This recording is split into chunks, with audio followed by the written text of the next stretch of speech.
Dobrý deň všetkým. Ďakujem teda za možnosť zúčastniť sa tejto konferencie. Ja dnes zastupujem Slovenskú národnú galériu, verejnú kultúrnu inštitúciu, ktorá okrem iného plní aj funkciu istého metodického centra pre ostatné slovenské galérie, respektíve múzea umenia. Tým myslím vlastne tie zbierkotvorné galérie. Možno by som úplne na úvod teda vysvetlila ten trochu komplikovanejší názov, keďže teda konferencia sa venuje komunikácii s návštevníctvom so špeciálnymi potrebami. Budem viacej hovoriť práve o tom, ako sa snažíme eliminovať možno taký ten prístup, alebo respektíve zanedbávanie istých špecifických potrieb niektorých častí publika, kde sa snažíme práve klásť dôraz na to, aby možno, keď nedokážeme úplne všetky bariéry eliminovať, tak sa u nás ľudia cítili vítaní, aby pociťovali to, že sa snažíme otvárať. Sme ešte na začiatku a veľa sa učíme, takže v mojom príspevku budem možno trošku aj tak kriticky hovoriť o tom, že čo sme úplne nezvládli, respektíve aké sú naše vízie. Asi najdôležitejšie, čo možno nie všetci z vás zachytili, Slovenská národná galéria prešla celkom nedávno obrovským rekonštrukčným procesom. Presnejšie minulý rok sa otvorila po 10 ročiach rekonštrukcie, kde by som možno zdôraznila to, že je to obrovský areál, ktorý pozostáva z viacerých budov. Z historických budov asi taký najväčší je tam ten areál vodných kasární, ktorý vidíte s tými oblúkmi tam vzadu. Teda areál z 18. storočia, čo sú väčšinou chodby a úzke priestory. Potom z ďalšej historickej budovy tzv. Esterházyho paláca, ktorú sme využívali počas 10 rokov rekonštrukcie ako galériu. Najmä teda dostavby, toto je iba jedna jej časť, dostavby zo 70. rokov, ktorá vlastne bola realizovaná podľa architektonického návrhu veľmi významného slovenského architekta Vladimíra Dedečka. A všetky tieto úplne rôznorodé priestorové prístupy museli byť sklbené do jedného komplexného areálu, čo sa, myslím si, že celkom zdatne podarilo architektom z ateliéru BKPŠ, ktorí vlastne realizovali túto rekonštrukciu, zrealizovať a už začleniť do toho architektonického návrhu, do tej rekonštrukcie mnoho debariérizačných prvkov. Avšak, ako sa ukazuje, ešte stále je na čom pracovať. Možno iba, keďže sa budem viacej venovať práve práci s nevidiacim a slabozrakým publikom, tak to, že sú všetky priestory biele, čo teda galérie častokrát mávajú, a nie je vždy úplne prístupné.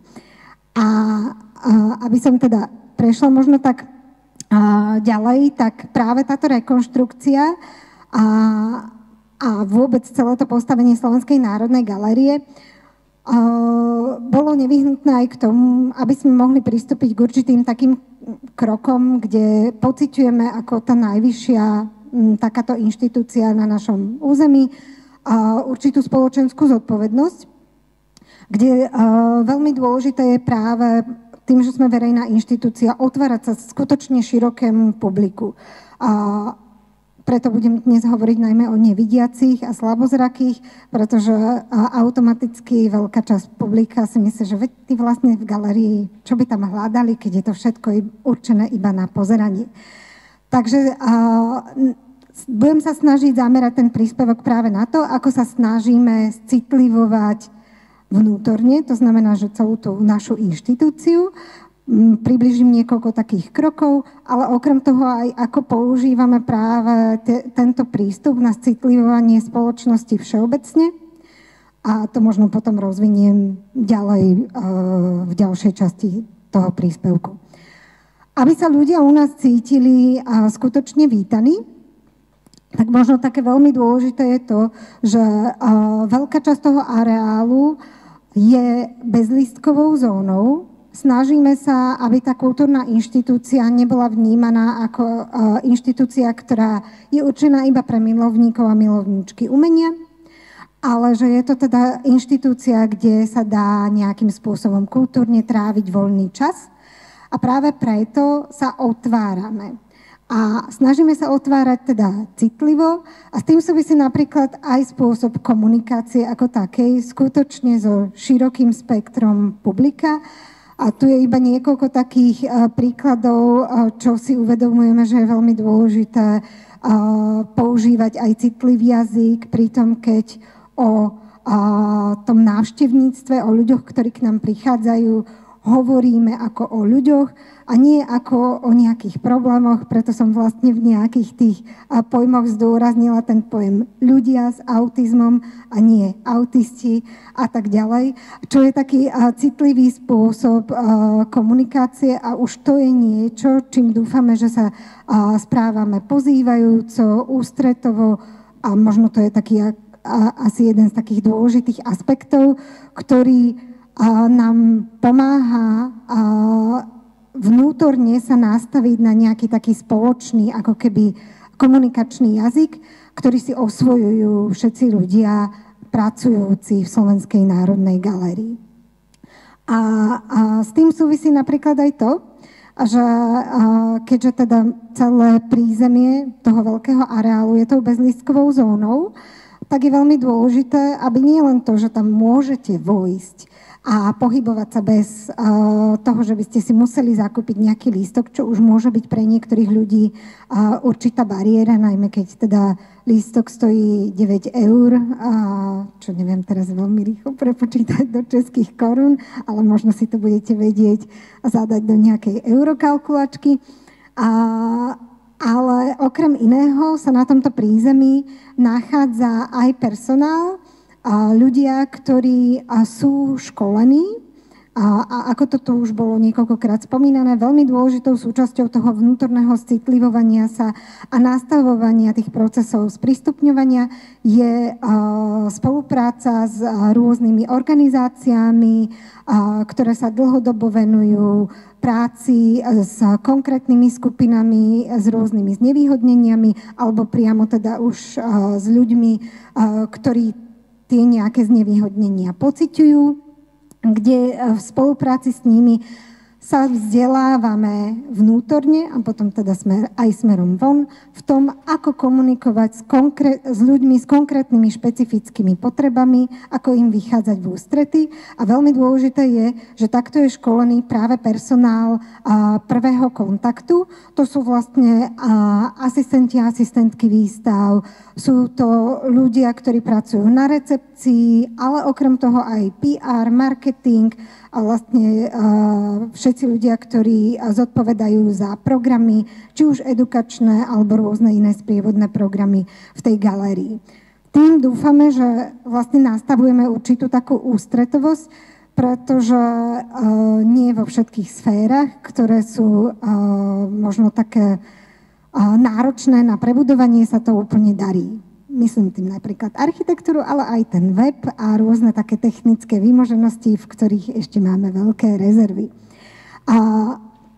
Ja som to možno iba vypichla, teda niekoľko organizácií, s ktorými sme spolupracovali práve na tých školeniach, čiže napríklad pri tom, o čom budem viacej rozprávať, pri tom, ako komunikovať s ľuďmi nevidiacimi alebo slabozrakými, spolupracujeme s Úniou nevidiacich a slabozrakých Slovenska, ale napríklad veľmi dôležité bolo komunikovať pre nás aj s organizáciou Človek v ohrození, u vás sa to volá Človek v tísni, kde najmä teda v posledných obdobiach sa u nás vyskytovalo množstvo ľudí, ktorí využívali skutočne tento priestor galérie, najmä teda tú bezlístkovú zónu, ako priestor, ktorý je bezpečný, jednak teda preto, že tam chránime aj umelecké diela, ale celkovo sa snažíme nastavovať ten priestor ako priestor, ktorý je rešpektujúci voči tomu kultúrnemu dedičstvu, ale aj rešpektujúci voči všetkým ľuďom, ktorí sa tam nachádzajú. Dostávam sa teda k tomu, že čo a pre koho robíme. To v úvodzovkách najmenej, čo sme mohli spraviť, je, že sme zaviedli komentované prehliadky tlmočené do slovenského posunkového jazyka, pretože takýmto spôsobom realizujeme napríklad aj komentované prehliadky v angličtine, čiže je to presne tak, ako to už zaznelo, tlmočenie do iného jazyka.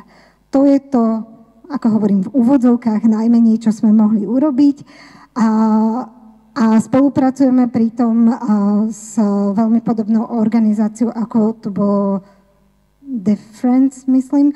Tak na Slovensku existuje organizácia Centrum kultúry Centrum kultúry nepočujúcich, a s ktorými práve konzultujeme aj o tom, ako prispôsobovať tie komentované prehliadky, čo sa týka jednak teda dĺžky samotnej tej prehliadky, ale aj toho, ako prispôsobiť kapacitu takéhoto programu, keďže sa na nej zúčastňujú aj ľudia bez nejakých znevýhodnení, čím dúfame, že postupne budeme citlivovať tú spoločnosť, ale zároveň aj to, ako, keďže sa sústreďujeme na to, že popri tej komentovanej prehliadke predstavujeme umelecké diela, na ktoré sa treba pozerať, tak nedokáže bežne človek zároveň sledovať tlmočníka alebo tlmočníčku a aj to umelecké dielo. Čiže toto je náročný proces, ktorý sa v priebehu tohto roka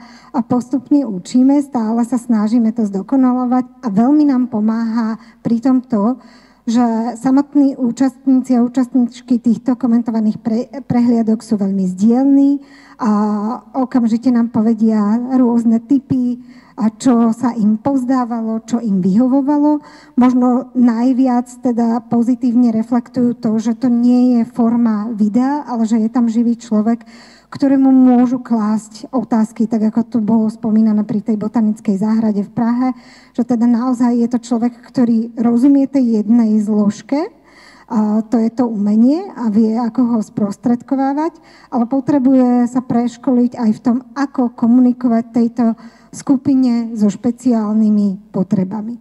Čiže to je to preto úvodzovky, že najmenej, čo sme mohli spraviť. A veľmi podobné je to napríklad aj pri workshopoch alebo stretnutiach s ľuďmi zo sociálne znevýhodneného prostredia, kde spolupracujeme s organizáciou, s občianskym združením Vagus, ktoré sa venuje práve práci s ľuďmi zo sociálne znevýhodneného prostredia alebo s ľuďmi bez domova. Tie stretnutia sú veľmi zamerané skôr na také relaxačné aktivity, uvoľňujúce a komunitné, čo dúfame, že sa nám takto postupne darí začleňovať tieto kultúrne inštitúcie, akými napríklad je Národná galéria, do možnosti trávenia, bezpečného trávenia voľného času, pretože ten priestor sa nachádza v centre hlavného mesta, kde veľmi veľa ľudí z toho sociálne znevýhodneného prostredia trávi svoj čas počas bežného dňa, ale zároveň teda tým, že to prízemie je bezlístkovou zónou, vedia tam navštíviť toalety, vedia použiť sociálne zariadenia, vedia využiť tieň na nádvorí, sadnúť si, vedia použiť skrinky na odloženie miest a tak ďalej. Čiže my pri týchto stretnutiach vždy predstavujeme ten priestor ako niečo, čo im nemusí slúžiť iba na to, aby sa stretávali s umením, ale aj na ten bezpečný priestor v centre hlavného mesta. Ďalším takým spektrom programov sú programy, ktoré tvoríme v spolupráci s domovmi sociálnych služieb, čo sú teda domovy, ktoré sa venujú rôznym skupinám s rôznymi znevýhodneniami, predovšetkým teda fyzickými alebo aj mentálnymi. A tam je to častokrát také, že vždy komunikujeme teda s ľuďmi, ktorí sa venujú tej konkrétnej skupine, ktorá k nám má prísť.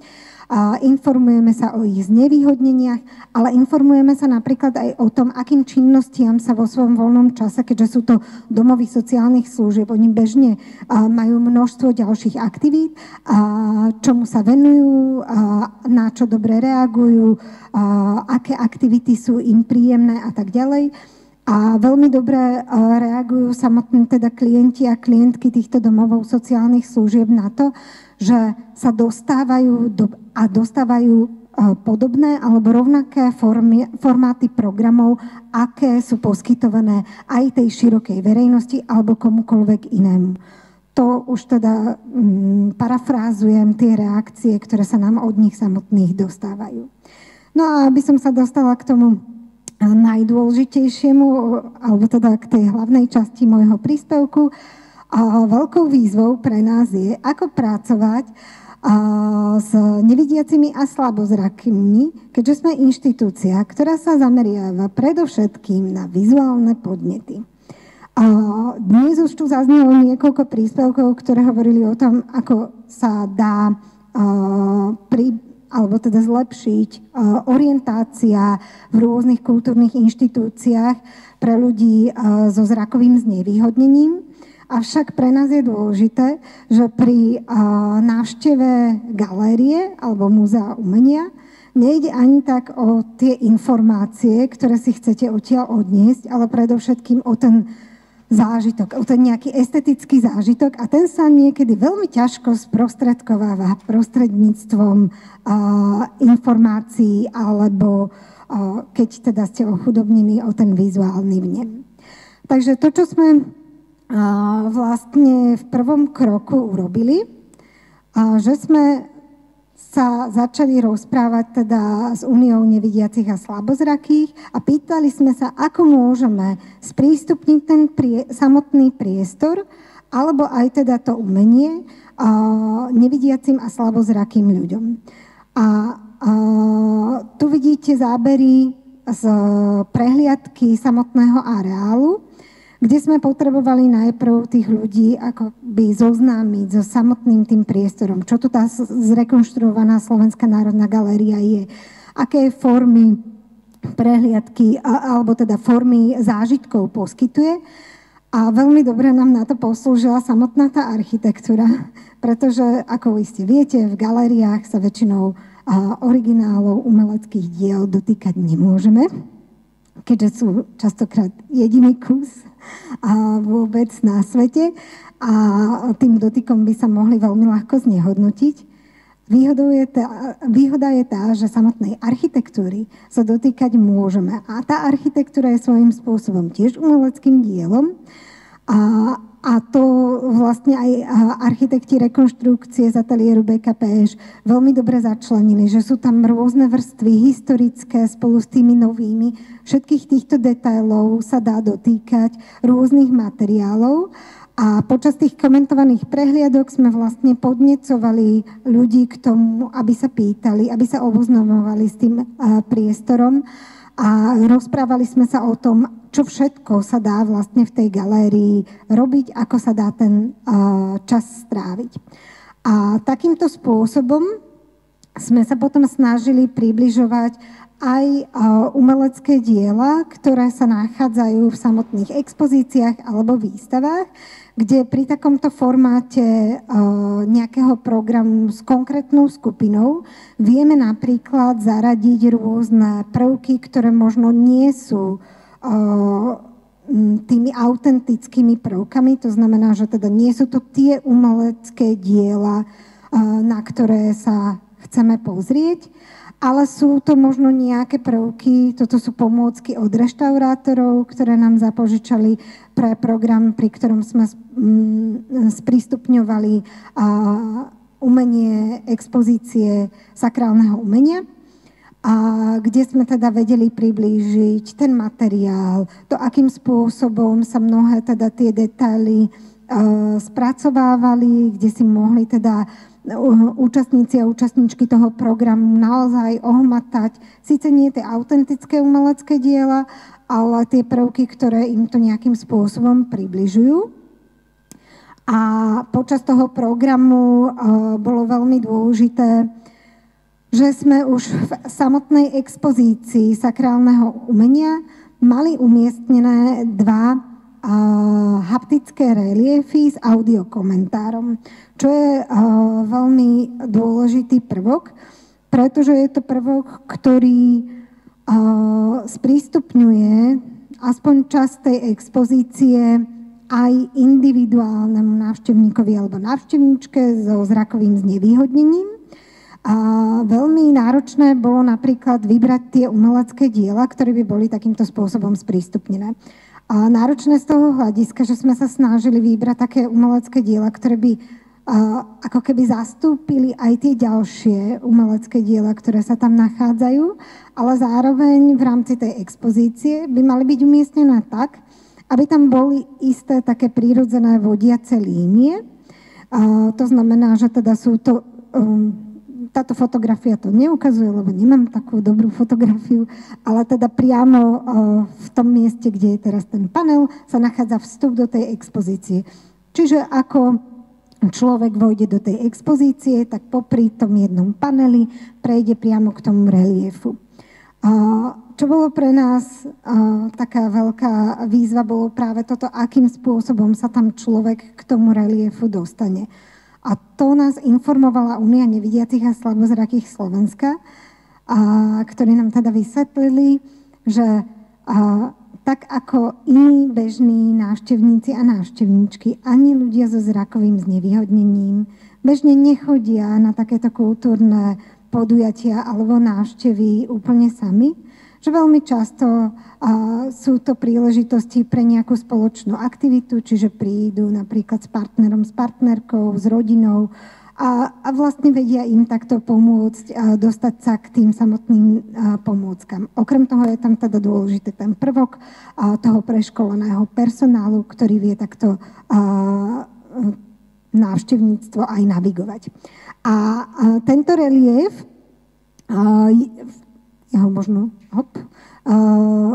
je veľmi dôležité, že je umiestnený v tesnej blízkosti toho originálneho umeleckého diela, aby takto približoval aj ten zážitok estetický pre ľudí, ktorí sú slabozrakí. Teda vedia sa pozrieť na to umelecké dielo, ale nedokážu zachytiť úplne každý ten detail.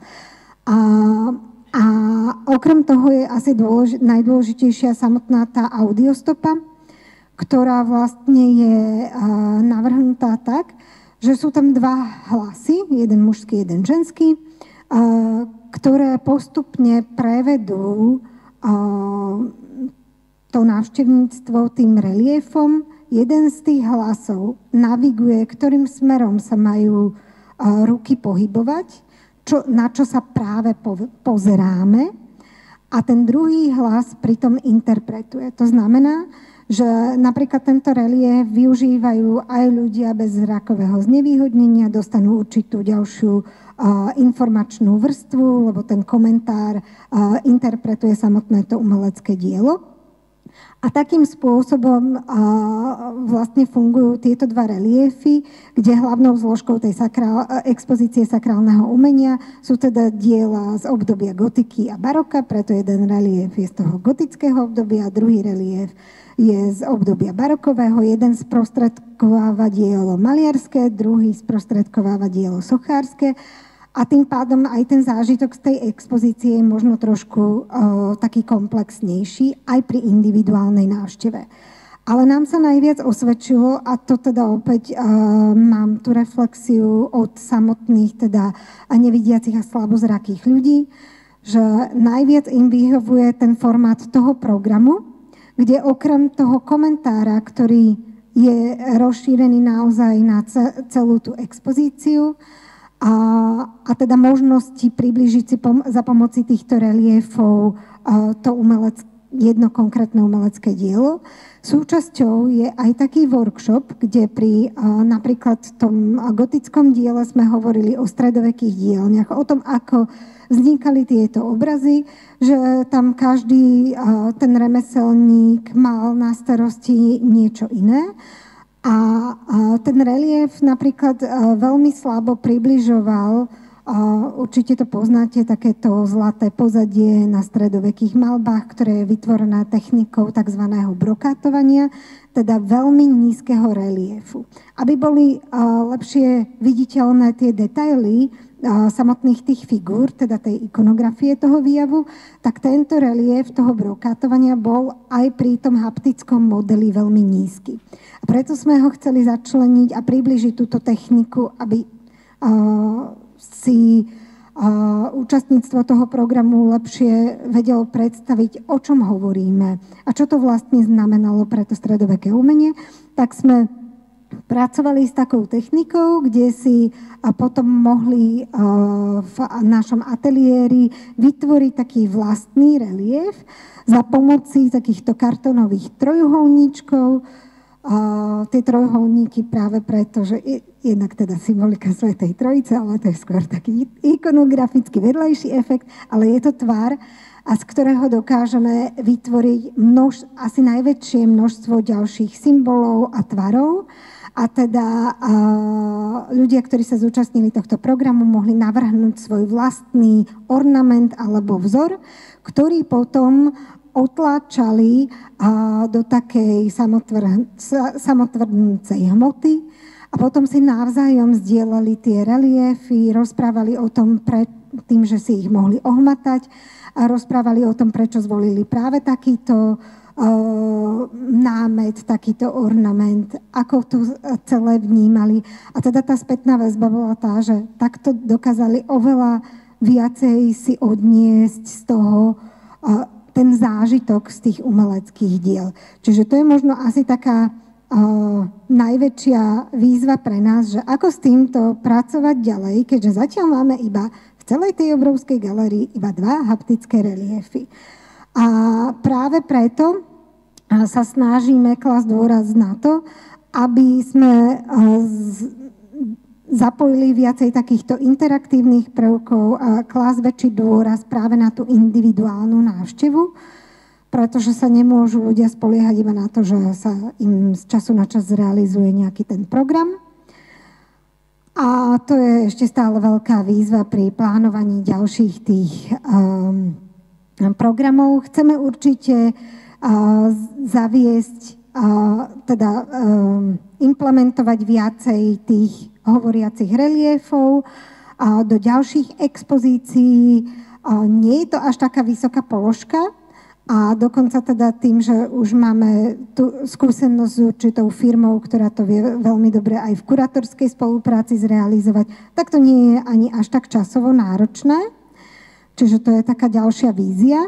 No a potom asi najväčší beh na dlhú trať je to, že okrem toho jedného areálu v Bratislave máme 4 ďalšie vysunuté pracoviská po celom Slovensku, ktoré teda rozhodne, ako môžete vidieť, častokrát sú to teda historické budovy, ktoré rozhodne nie sú bezbariérové. A toto je práve to, s čím sa budeme potýkať nasledujúce obdobie. Okrem samotných tých fyzických budov je to aj náš web, ktorý postupne sa snažíme prispôsobiť tomu, aby jednak ľudia dostali tie informácie o tom, akým nástrahám môžu čeliť v tých historických budovách alebo aj v celom tom areáli, čo im ponúkame, kde sa čo dá nájsť a aká je teda vlastne tá orientácia nielen teda v samotnom tom priestore, ale predovšetkým orientácia v tom, čo to je Slovenská národná galéria.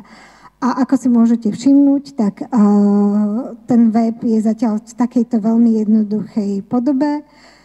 Vedieme diskusie o tom, ako priblížiť, o tom tu myslím, že bude ďalší príspevok dnes, kde budeme vlastne hovoriť aj o tom čitateľnom jazyku, o to, že tam nemáme vyskakovacie okná, to je prvý krok, ktorý sa podarilo teda zaviesť, ale vlastne to je taká ďalšia výzva, ako komunikovať toto všetko napríklad aj ľuďom s mentálnym znevýhodnením. Takže vám ďakujem za pozornosť a prenechám slovo ďalším ľuďom.